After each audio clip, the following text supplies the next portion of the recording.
Gustavo Apple, fale para nós como você está se sentindo. Cara, olha lá, cara, olha lá, ó.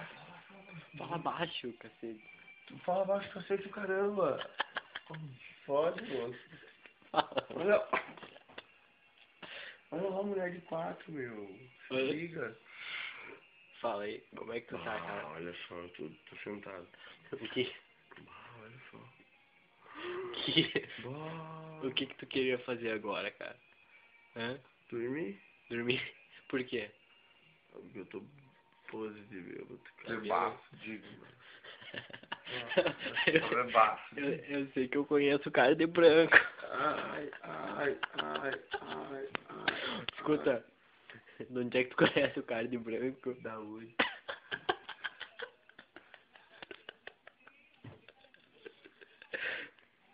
Mas qual Woods? Aqui Curitiba. Não, então não.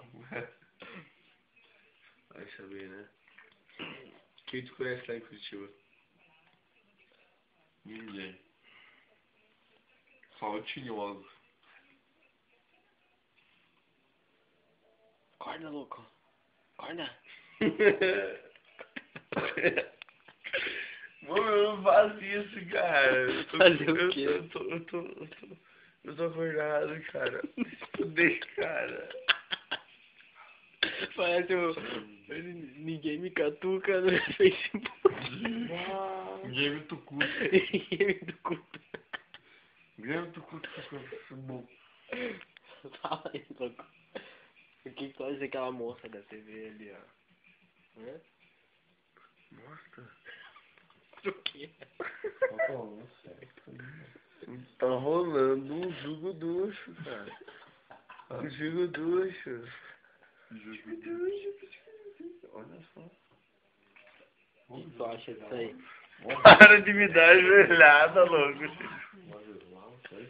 Mas o Renato fica me dando joelhada, cara. Se liga. Isso aqui. Para, cara. Para de me incomodar assim que eu não gosto.